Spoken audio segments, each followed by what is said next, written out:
Mesdames et messieurs, bonjour et bienvenue sur votre chaîne d'information en temps réel. L'actualité en Afrique et dans le monde en continu. Vous informer est notre mission alors, si vous êtes nouveau, abonnez-vous et activez aussi la cloche de notification pour ne plus rien manquer. Cela étant fait, c'est parti. Et les amis, avant de commencer, nous tenons à vous rappeler que toutes les images que nous utilisons dans nos différents épisodes d'information sont à titre illustratoire. Alors nous vous implorons de rester polis et courtois au niveau de vos commentaires, sous peine de ne pas les voir supprimés. Merci et bon visionnage. Alors mesdames et messieurs, nous allons prendre un pan au Burkina Faso où le peuple est en pleurs. 2 attaques ont fait plus d'une trentaine de morts dans le nord. 2 attaques distinctes de nature ont fait au moins 34 personnes au cours du week-end au Burkina Faso, régulièrement endeuillées par des violences djihadistes. Une première attaque s'est produite à Bourasso dans la nuit de dimanche à lundi, causant la mort de 22 personnes. Un autre assaut a eu lieu samedi à Nami-Siguema. Le Burkina Faso est à nouveau endeuillé.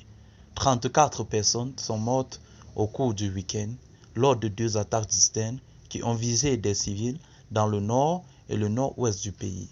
Dans la nuit de dimanche à lundi, les populations civiles de la commune rurale de Bourasso, nord-ouest non loin de la frontière avec le Mali, ont été la cible d'une attaque lâche et barbare perpétrée par des hommes armés, rapporte un communiqué du gouverneur de la région de la boucle du Mouhoun, Babo Pierre Bassinga. Le bilan provisoire de cette attaque terroriste est de 22 morts, plusieurs blessés et des dégâts matériels. Les individus armés ont d'abord fait un tour aux environs de 17 h dans le village, tirant des coups de feu en l'air. Ils sont revenus plus tard dans la nuit et ont ouvert le feu aveuglement sur les populations, a expliqué une source fiable, sans toutefois faire la publicité. Selon le gouverneur, les forces de défense et de sécurité se sont déportées sur les lieux et ont procédé à des opérations de ratissage. Samedi, une autre attaque meurtrière a eu lieu à Nami-Siguema, dans la province du Yatanga, selon une source sécuritaire. Le bilan de cette attaque est de 12 morts, dont 3 volontaires pour la défense de la patrie, des supplétifs civils qui combattent aux côtés de l'armée, a précisé cette source, évoquant ainsi également les vagues de déplacement de population depuis dimanche. Un pays régulièrement endeuillé par des violences djihadistes. Comme ses voisins nigériens et maliens, le Burkina Faso est pris depuis 2015 dans une spirale de violence, attribuée à des mouvements armés djihadistes affiliés à Al-Qaïda et au groupe État islamique qui ont fait des milliers de morts et 1,9 million de déplacés. Plus de 40% du territoire est hors du contrôle de l'État. Selon les chiffres officiels, le pays est devenu l'épicentre des violences dans le Sahel, avec plus d'attaques meurtrières qu'au Mali ou au Niger en 2021 selon l'ONG. Fin janvier, le lieutenant-colonel Paul-Henri Sandaogo Damiba a renversé le président Roch-Marc Christian Kaboré, accusé d'avoir été incapable d'érayer la violence djihadiste et fait du rétablissement de la sécurité sa priorité.